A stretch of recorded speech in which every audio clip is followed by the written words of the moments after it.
When dealing with hostile parties, you must consider their wants, needs, and even superficial desires. Professor Bale, are you the same Bale from the stories of Village Doka? My father was telling me about them recently, but he didn't really know the story all that well. I was hoping to get the story straight from the source. No, I don't talk about that. We don't talk about that. Now back to the lesson.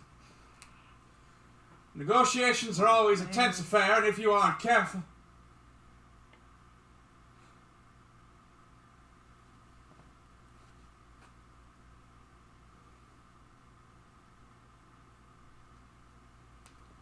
Seeing as how this class has never been more attentive than when that topic came up, perhaps it is time I faced up to this. I need you to picture a tiered village built into abrupt cliffs. The buildings in the village just as straight and sharp as the cliffs they are built onto. Made mostly of sandstone, though thick oak wooden structures around, creating a contrast between the light orange sandstone and the dark wood. That is the village I was raised in. The village of Dokar. This village was run by a people.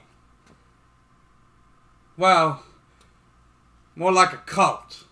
The Burr-lohns, they had a narrow and delusional sense of what constitutes a person. It was all centered around physical prowess, believing that the inherent strength they were looking for was only given at birth. Any child born in the village who was examined and did not meet their insane standards was dashed against the rocks. Murdered. I certainly don't match the standards they had. My short, squat stature would be of no use in their eyes.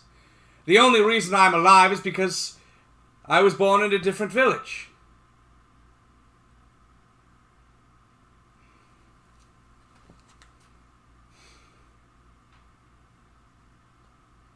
My birth caused the death of my mother. My father, being a good man, never blamed me for it, as was common in that time. But early in my infancy, he needed a way to distract himself from the pain of losing his wife. Tending to me was necessary, but only reminded him of the loss of my mother. He began spending every available moment exercising, pushing himself further and further. At first it was recreational, just trying to distract himself and get better. But his newfound physical strength became a story of its own, one that was passed from village to village. And soon, that story found its way to Dokar.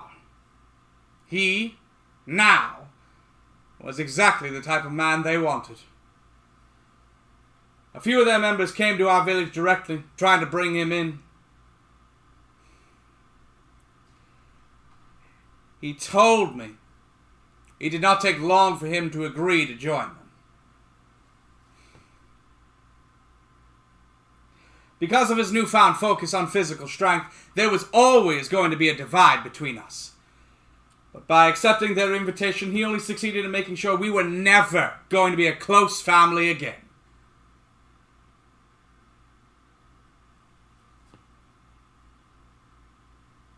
Maybe that's what he wanted.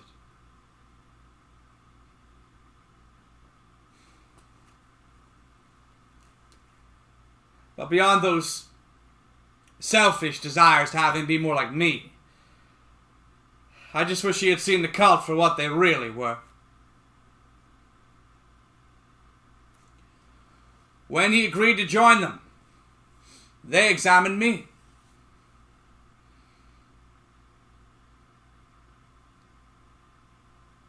They said the only way he would be allowed to do so was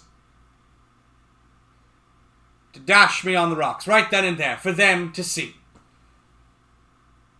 I did not meet their criteria for a worthwhile being.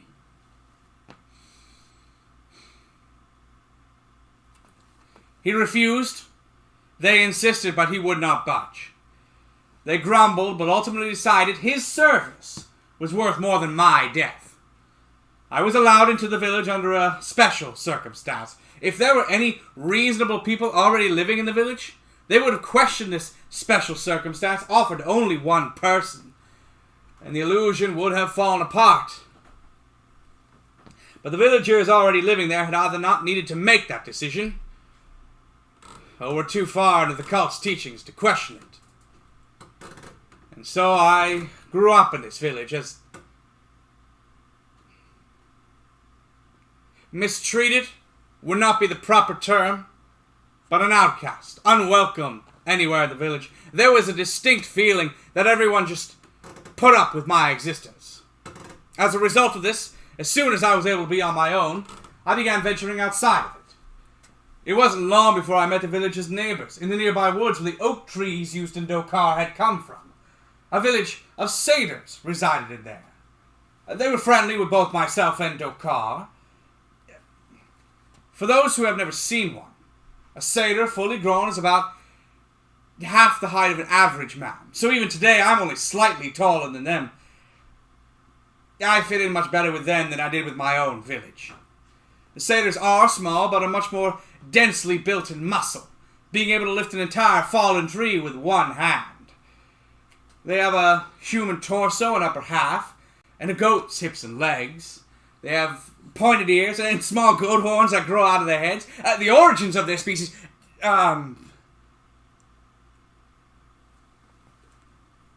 is perhaps a lesson for another day.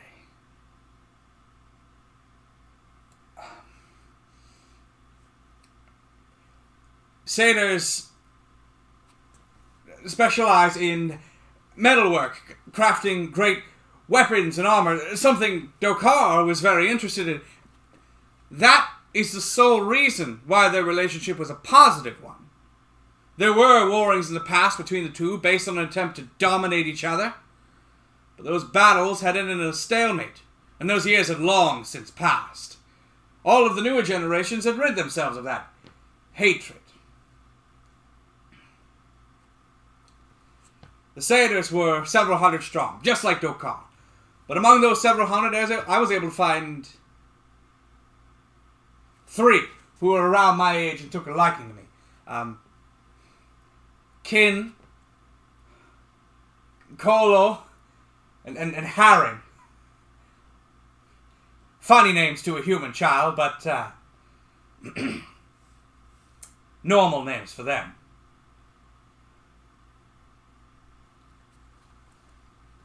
The years went on like this.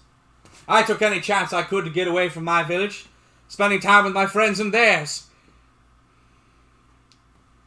Unfortunately, there was still a divide there.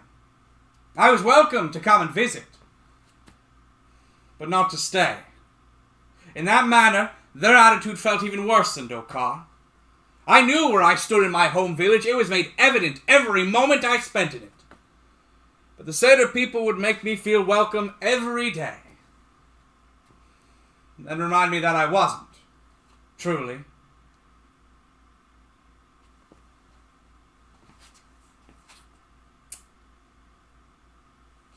I had, in fact, stayed a few nights in their village, urged on and hidden by my friends. One of those times we had reached early adolescence. Because of the Satyr's growth patterns, that meant my friends were ready, able, and more than willing to drink. It didn't take much pressure from them to get me to stop drinking, well before my body was developed for it, and way above what it could tolerate. I don't remember much of that night, just flashes of some kind of fight. But I did not fight back. But I do remember having a distinct feeling that I was safe, that my friends would protect me, and something that evening proved that protection would happen, no matter what.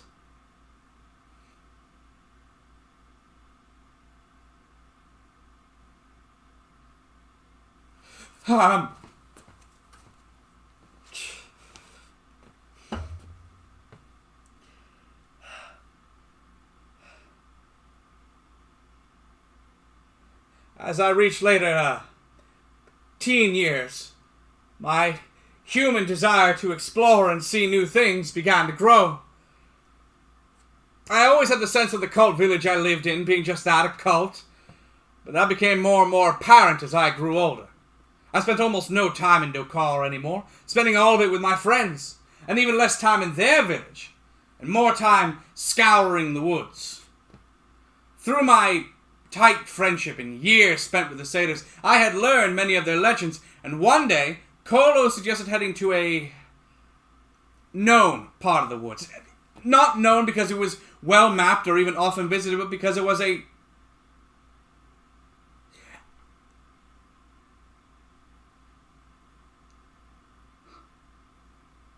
I don't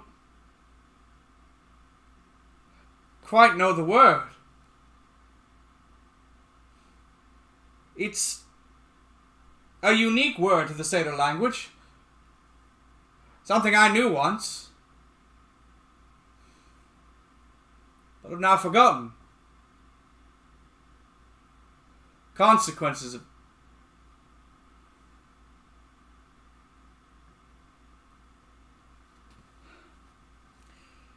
In the human tongue, it means something between holy and cursed. I protested to the idea of visiting the place, knowing the legends surrounding it. But the others outvoted me. Even with all of my time spent with them, they knew more about their culture than I did. If they felt it was an exciting place to go, then I would follow. The focus of this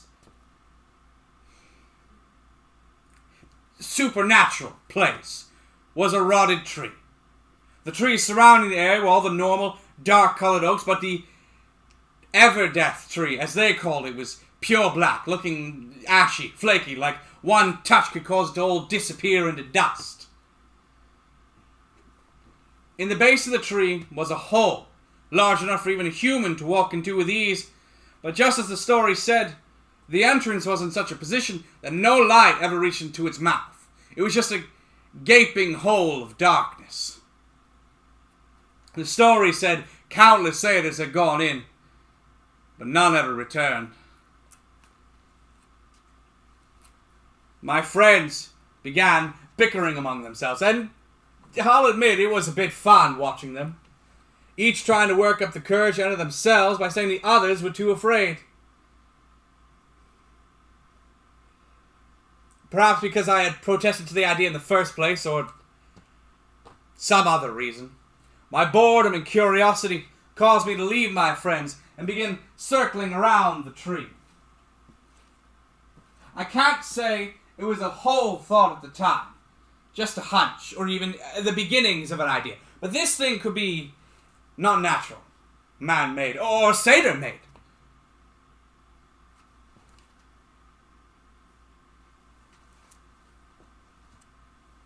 My friends didn't notice me when I began to climb.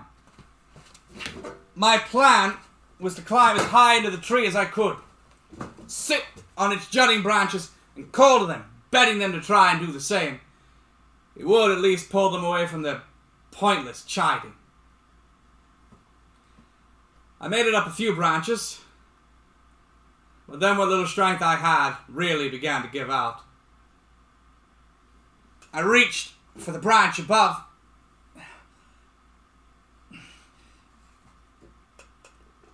but my fingers slipped from it. I began to fall. I grabbed desperately at the tree. My hands came to a sudden, painful stop on a knot sticking out. It held me as I got my bearings. Then it slowly turned and made a full rotation, then stopped.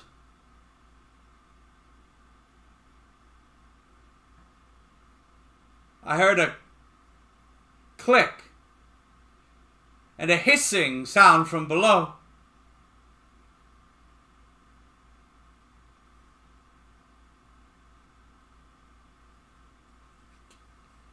My plan broke and I climbed back down. It was only when I was back on solid ground that I really noticed my friends no longer bickering. All of them were leaning into the hold entrance, staring intently. I joined them and saw what they were staring at. It was no longer just a black hole, but a passageway had opened leading downwards. This time there was no need to spur each other on. We all began to descend the steps without question, curving around and around. There were signs of a cave-in that had happened, but the rocks had long since shifted away, and skeletons of satyrs who must have been killed in the cave-in were trapped within.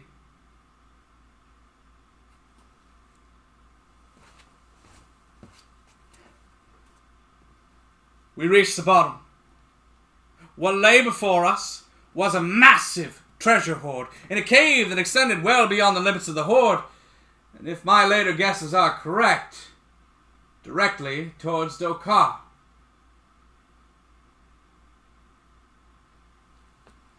There were random piles of gold, but most notably priceless objects, treasures of great historical value. Some my friends recognized from their own history lessons. Others I recognized as legendary treasures of humans. And Dokar.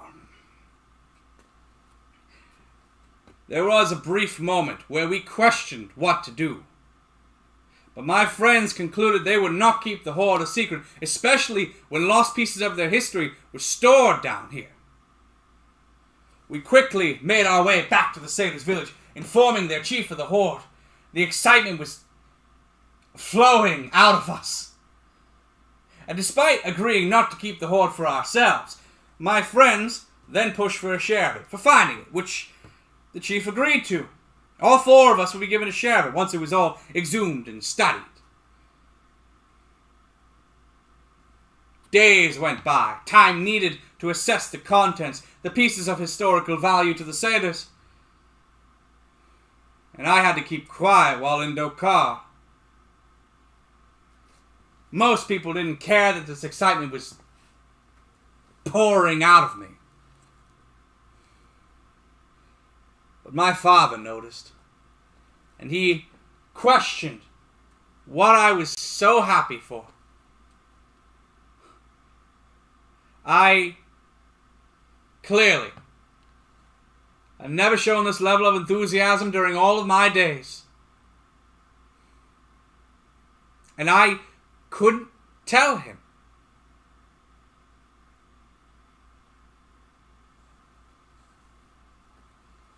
Soon, I was summoned to the Satyr Chief's throne room, and he gave me a message to deliver to Dokar's leader, that certain high-value human treasures were found within, and they were going to return them once they figured out how to get all of them out of the chamber. I ran back home, excited to finally be able to speak about all this and to deliver the message. I spoke to my father first, finally telling him all that we had found and the message I was to deliver. This message was bigger than me, and I hoped he could instead deliver it for me. But there was a gleam of pride in his eyes.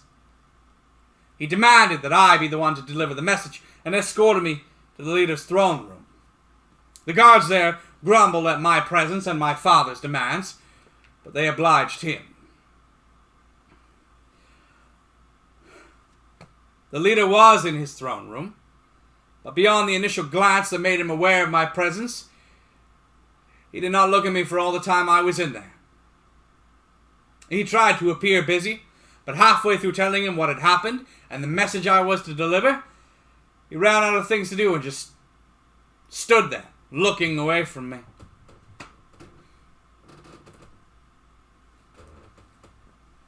I delivered the message, and he seemed uninterested, letting out only a small grunt to show he had heard me.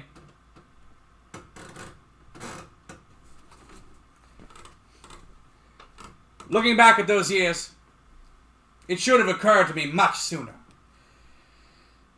But it was only then that I became acutely aware that no matter what I did, no matter how hard I tried or what glory I brought to Dokar,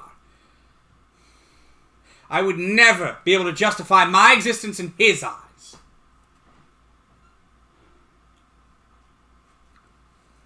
Still, I kept up my manners, thanked him for his time,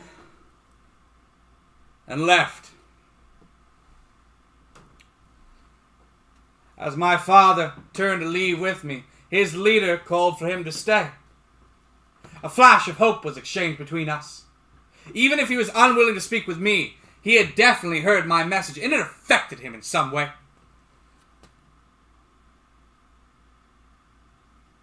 I left the chamber.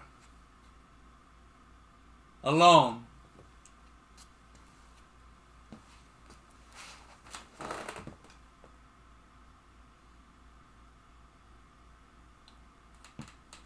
Hours later, my father returned home.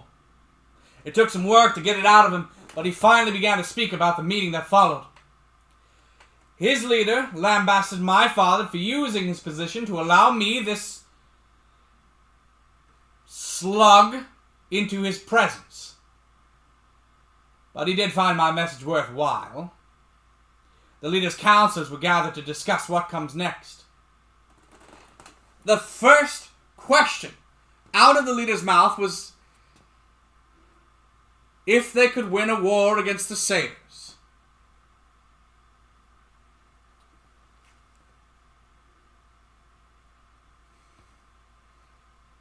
In retelling the events and my message, I had been careful to only mention that human treasures were found. I said nothing of the hoard of treasure beyond them. So why would he consider this? Even his military commander seemed shocked by the question. After a tense moment of silence where no one wanted to answer him, the leader burst out laughing, claiming it was simply to make sure that everyone at the table was awake and attentive. Then discussion turned to the treasures themselves, what they could possibly be, lost throughout their history, even extending beyond their history and reaching into lost human treasures. My father was ordered to give me a message for the Satyrs, that they would accept the offering and look forward to it, which I delivered to the chief, word for word. I didn't explain the events in Dokar this time. Everything looked to be going well.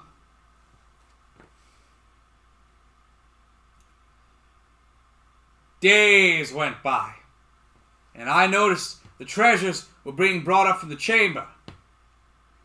But I was never given any other messages to deliver. Soon, my father began to ask if I had in fact delivered Dokar's message, and when we could expect the first batch to be brought. And I didn't have an answer for him. I confided in him that all of the treasures had been started to be brought up from the cave, but the chief had not spoken to me since.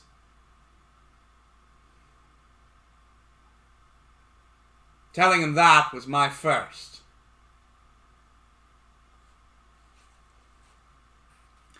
I gave the Satyrs a few more days, but once all of the treasures had been brought up, then I began to ask questions, so desperate to please.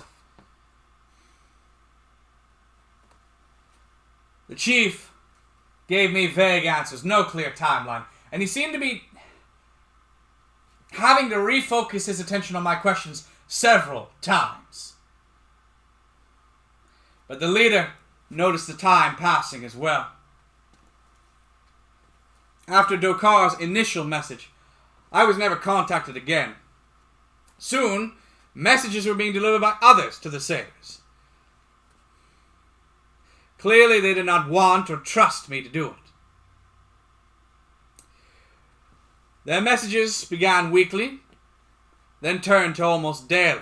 They started polite in tone, but became more and more angered by the lack of response. Soon, the Satyrs stopped sending anyone to listen or respond to their messages. The leader took notice of all of this.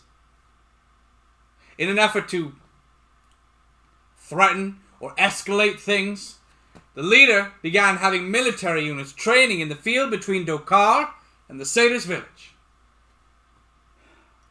He knew they would be able to see this and would take it more seriously. The answer to that was shortly after the Satyrs started public training of their own warriors.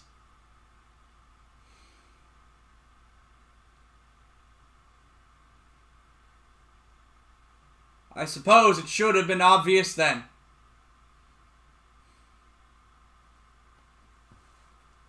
While heading out of Dokar one day, I was grabbed by some guards and dragged into an alleyway. They beat me quite thoroughly. Between the pain, they said the leader had orders for me. I was to figure out why the treasure had not been delivered. If I could not manage to have them send a satyr bearing their answer, then I would not survive my return to Dokar that evening. They then dragged me to the gates and tossed me out of the village. I would have run to the satyrs if I wasn't in such pain. I was able to find my friends. I explained what had happened. They stopped their efforts to clean me of the blood and bruises. They escorted me to the chief's throne directly. But all we found in the throne room was the warrior's commander. My friends requested an audience with the chief. The commander said the chief was busy, cataloging the treasures below and would not be disturbed. He made a point to say, excluding the human treasures. Those are worthless to the satyrs. The commander was the one in charge for now.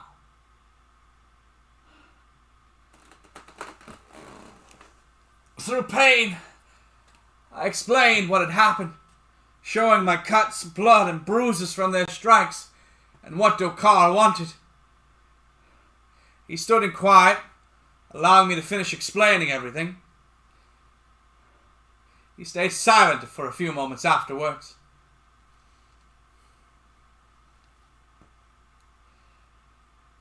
He said he would not risk sending one of his own over to Dokar anymore. They have made it abundantly clear that they are trying to escalate these issues. But they do have a message for me to deliver. He wanted Dokar to know they aren't getting anything anymore. If they must look for a present excuse as to why, they need only look to their military aggression. If they want something more deep, then they need to look into their past. The message made it clear. No treasures will be delivered. After a moment of shock from all of us, my friends protested on my behalf. They called attention to my blood and bruises, what the humans had done to me. They pointed out that if I was to deliver this message, the humans would kill me, just for its contents. All he said was, "And?" Everyone went silent at that simple word. They did not care, just like...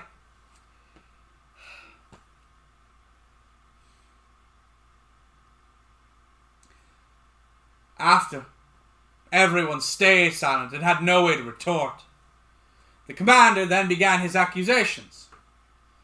He pointed out that up to now I had been a human, allowed to move freely between their village and Dokar. He accused me of being a spy and delivering information to Dokar's leader. I am free to deliver this message and die, and that will stop the flow of information. Or I could stay here as long as I like, and the information flow will stop that way. Whichever I choose.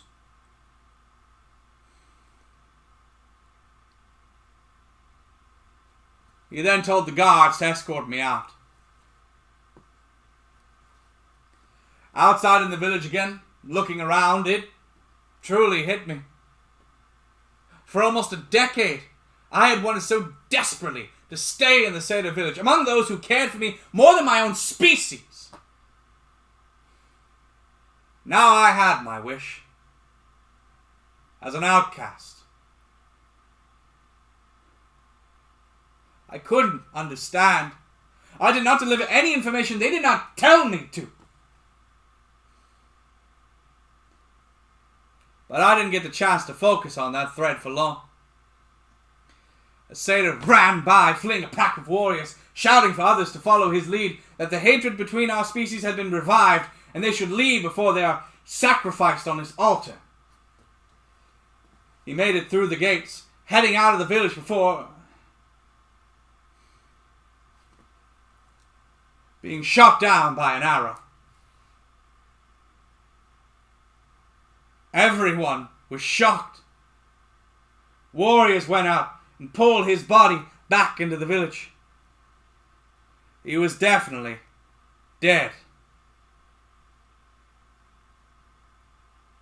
After they brought the body in, the gates to the satyr's village were being closed, something that doesn't happen. The commander, who had just accused me, came out of the throne room to make an announcement that too many have attempted to flee. A lockdown was being put into effect immediately. No one allowed in or out of the village.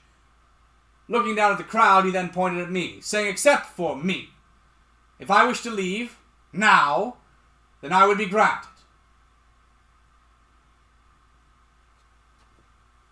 If I left and went back to Dokar, they'd kill me.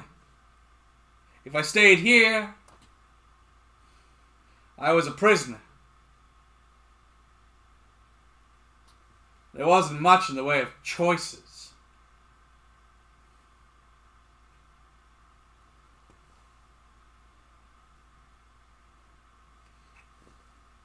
I walked away from the gates. I was now stuck in the village permanently. I was able to stay with my friends. We tried to make our own fun, keep spirits high, but it was difficult during that time. A few weeks into this, my friends began to hint that something good was coming. I had no idea what they were talking about. How could anything good come during all of this? It was only when Kolo did not come back from a trip out that I learned what they really meant. We went out looking for him, and we found him, severely injured and being dragged away by a warrior unit. We were able to stop them and demand to know what was happening. The unit captain stepped forward and proclaimed in a rehearsed tone that Kolo had been caught stealing materials from the stock. Materials that, when compared with other materials reported missing, make a clear picture that he was looking to escape. As punishment for his actions, he is to be conscripted into the warrior unit, and being that the amount of material stolen was so large he could not have possibly acted on his own,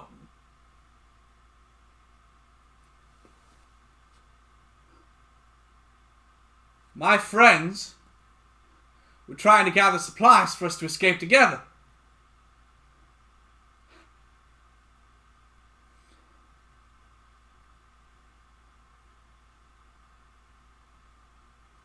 Kin and Harren were to be conscripted as well, under suspicion of theft from the stock. They moved to take my friends away, and something snapped in me. My friends fought back, and so did I for once. Even with my weak build, I was able to pull one of the warriors off of my friend. We were met then with the edge of their blades. The others stopped fighting, and so did I. The unit captain, despite never being involved in the scuffle, dusted himself off and told me that I was here on an exception from the commander. That my outbursts will be ignored only this time as an act of human passion. But the other's crimes will not be ignored, and they will still be conscripted. My body tensed, ready to fight again. I looked to my friends, but they all shook their heads at me. Kin told me to go home. That they'll figure this out. His shaky voice didn't give me much in the way of confidence. I watched as the warrior unit at sword point marched my friends away and out of sight.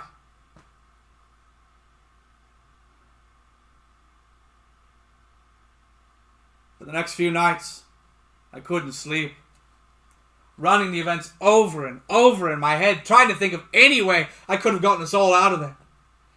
But also because the home offered no amount of comfort, haunted by ghosts and shadows of the occupants. One morning, I came out to the eating area, and in a flash of sunlight, I swore I saw my friends all sitting there again, happy and ready to feast.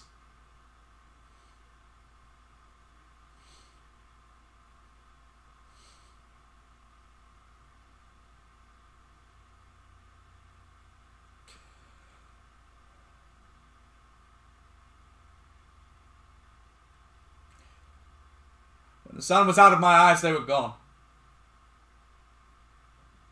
My friends were not sitting there.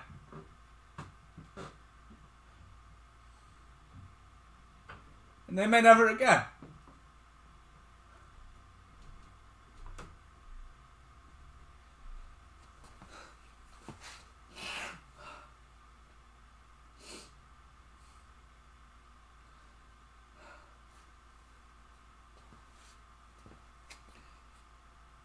I watched as the tensions between Dokar and the sailors did not settle down, but only grew. For safety and security reasons, Satyr warrior training was moved from the field between villages into the interior. Drills and combat exercises run the streets and square. I caught glimpses of my friends among them, often looking like they had taken a beating. But I was never able to get close enough to be able to speak with any of them. I have no idea what would have happened to them if I did.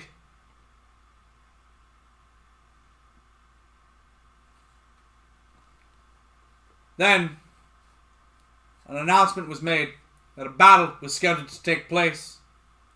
Most of the guards and warriors would be meeting the day prior to discuss how the battle would go. I saw an opportunity. During that meeting, guards on patrol and watching the walls would be at a minimum. But escape to where? I couldn't go back to Dokar. Fleeing anywhere else would be the best option, but I had nothing left. No way to pay or barter, even just for food. But the human treasures had been disregarded. The chief had deemed them unimportant.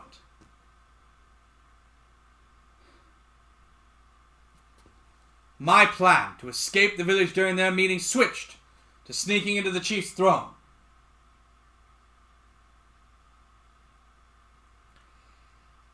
It took some doing, but with most of the guards at that meeting, I was able to get into the throne room, then below to where the treasure was stored. During my infiltration, I needed to hide a few times from guards making their rounds. I overheard some of them talking about the chief's state.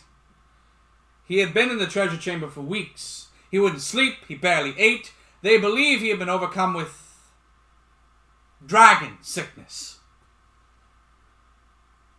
When I made it to the treasure room, I found the chief there, standing among the gold, mesmerized by it all.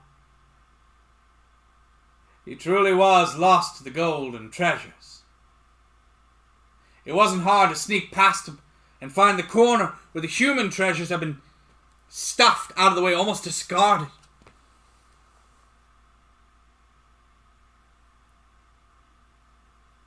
In front of it all was a very old book,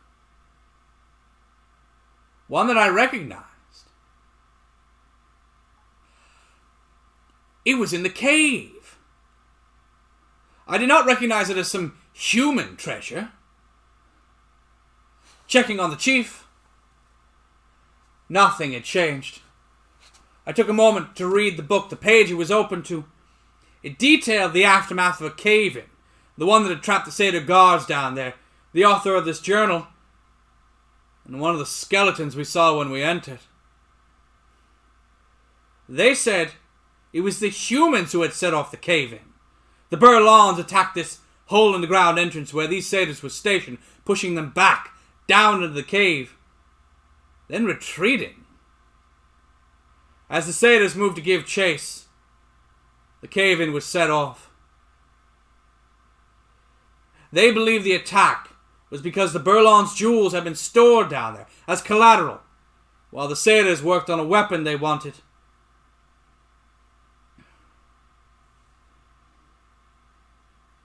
According to the entries, it was a few days later when the author mentions hearing loud noises and construction above. He hoped it was other satyrs trying to loose the rocks trapping them. There were a few more entries as he loses energy and hope. The noises he heard weren't other satyrs coming for them.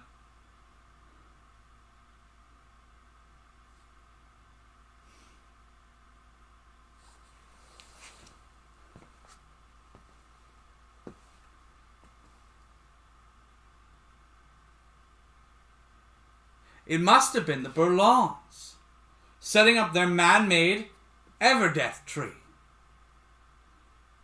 The tree must have been set up as a way to guard the Burr-lohns' valued treasures. But what the long-term goal was, I couldn't really fathom. But now, I had the treasures locked away in that vault sitting in front of me, a pile on the ground.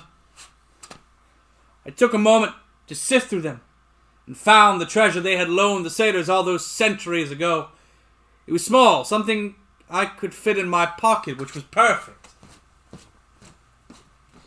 I began my quiet trip back out of the treasure room. I came across the chief again. He should have seen me, heard me, been aware of my presence, but he didn't notice it at all. He was definitely lost to this treasure. By the time I was able to get out of the throne room, I was too late to make it out of the village. The battle plans had been given, and the guards had returned to the walls, but I had a backup. Satyrs value their sleep before battle. Everyone who wasn't necessary was going to be sleeping that evening. Guards on the walls would be at a minimum again. All I had to do was wait. That evening, everything went as I expected. I kept an eye on the guards on the walls, their rounds.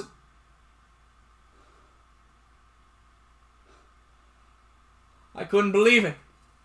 The guard I was going to have to get by was my friend, Harren.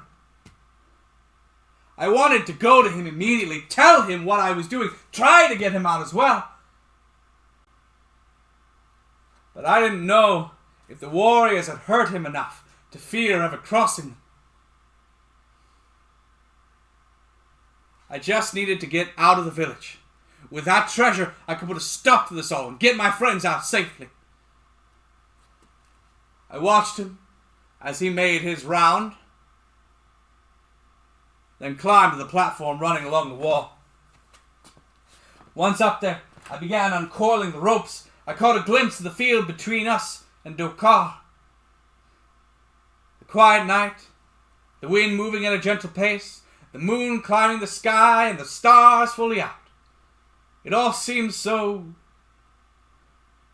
beautiful. So distant from everything that was happening here. Like I was sinking into a peaceful world.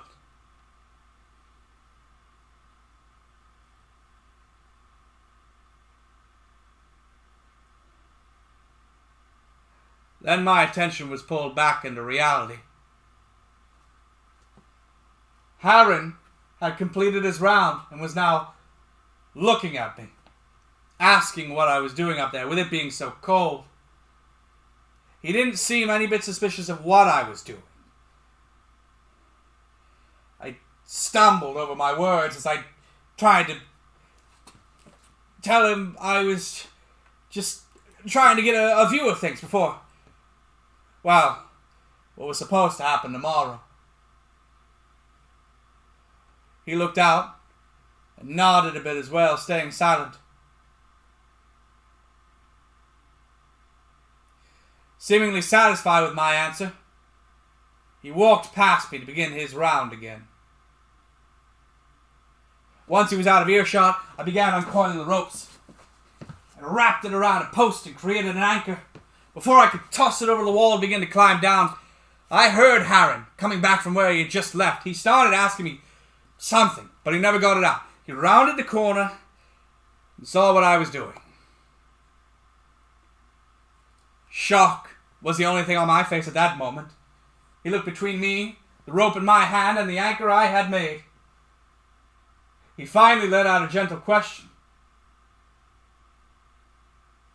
"You're leaving?"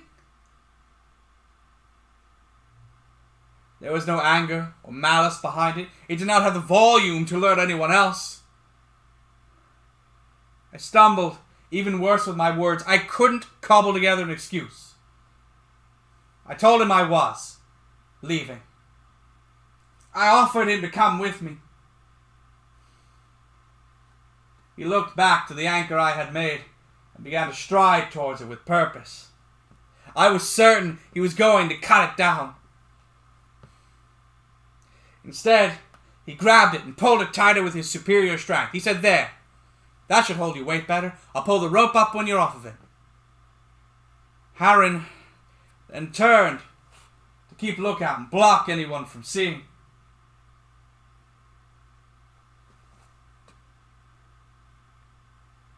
I hesitated, but I had to try. He didn't give an answer. I offered him to come with me once more. He just peered over his shoulder, a gentle, caring smile on his face. He said, "No, that is not my path, that is yours. Mine is serving my people."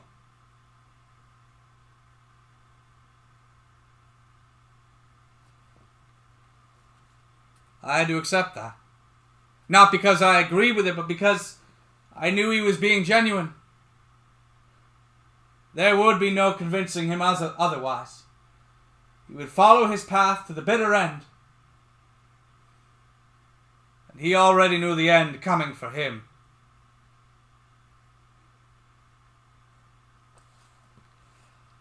I made it out of the village and headed back to Dokar with a plan in mind. The guards there were surprised to see me. They weren't angry, more shocked that I had made it back alive.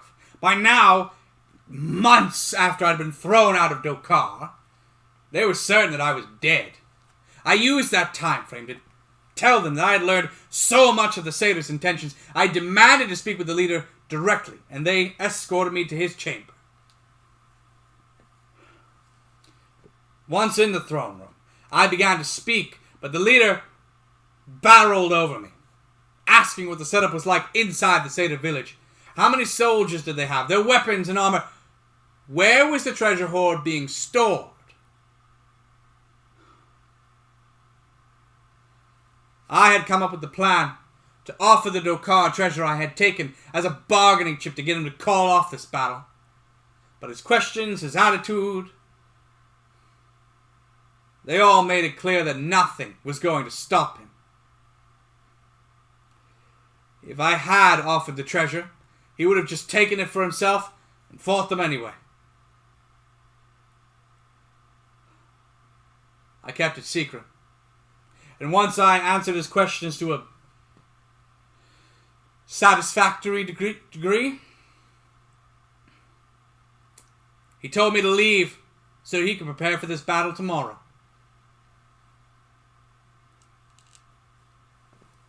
I wandered. I never truly felt like I belonged in this village, on these streets.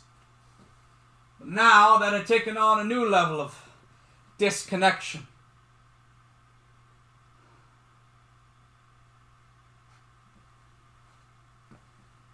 I made it back home. And the look on my father's face. He was amazed to see me alive. He was certain that I was dead or perhaps fled. Why didn't I flee? He asked.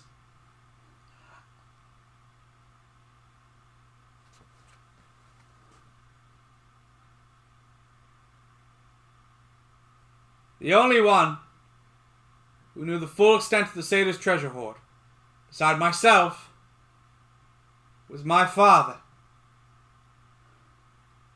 And now the leader knew. I could no longer trust my father in this time when I needed someone to lean on.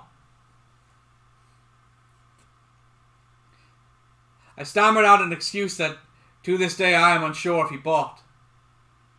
But he seemed satisfied with my answer and urged me that I needed to leave now. He didn't want me caught up in this war.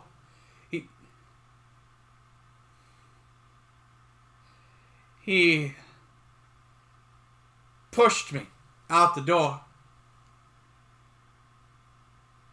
And I left Dokar. No one tried to stop me. Even now I was disregarded. With nowhere to go, I sat in the field between villages.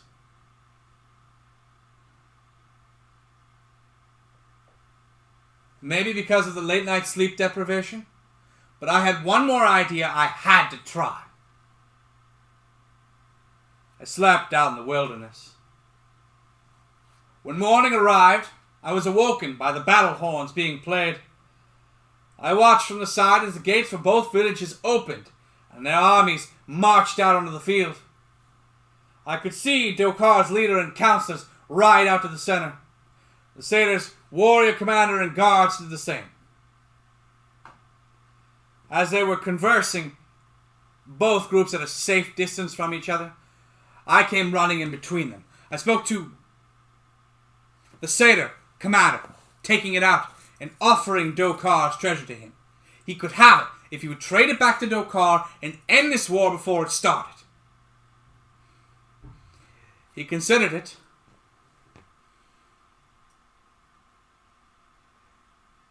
He then asked where I got the treasure from.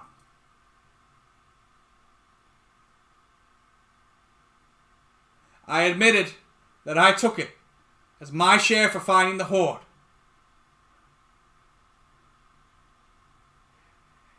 He said he has no interest in human trinkets. The commander left the negotiations area, yelling for his warriors to prepare themselves for combat. I slowly turned back to Dokar's leader. There was no way, but I had to.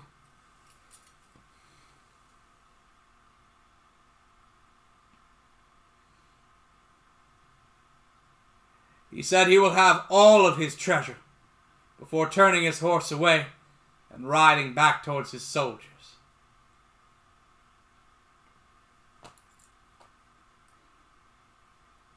My father, I called out to Dokar's leader. If not to stop this battle, then I would trade him the treasure if he would let my father leave with me. The leader didn't even stop to consider. But my father spoke. He told me he would not leave his leader's side. I tried reasoning with him, but he interrupted, shouting, "I will not leave my leader's side!"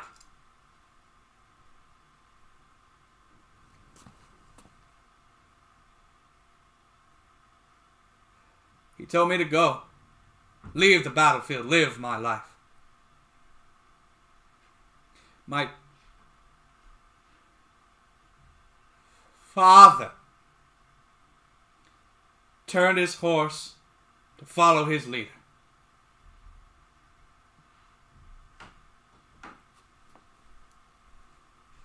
I had plenty of time to leave the battlefield as they both prepared their attacks on each other. I didn't bother staying to watch, I just left. There was nothing for me here anymore.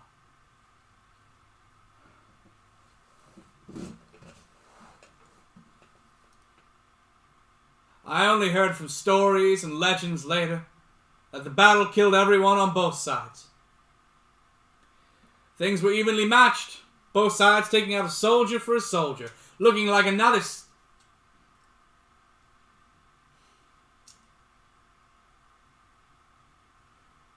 When the armies were down to their final ranks, the Satyrs used large explosives to try to turn the tide. For a few moments they may have, but then the ground beneath the battlefield gave way. All who had survived up to that point were pulled underground and buried. Stories say all that remains there are 2 run-down, unoccupied villages, and a large, sunken space between them. The treasures in the Satyr's possession have all been taken by bandits and looters and flitted away, lost to random corners of the world again.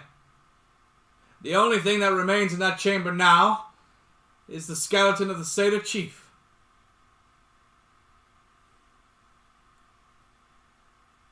I never went back. My friends, my family, all of them were lost in this pointless show of power. I tried my damnedest to pull them back from that brink. But they were hell-bent on killing each other.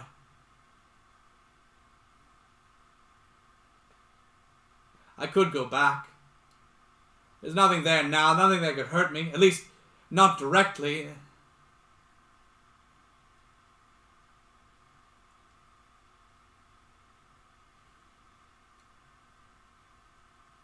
But I don't know that I ever will.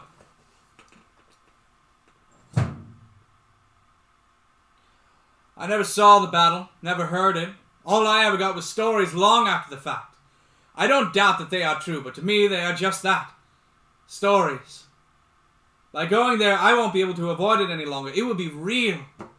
Real that those I loved killed themselves for what amounts to little more than a cult. Or maybe it is time.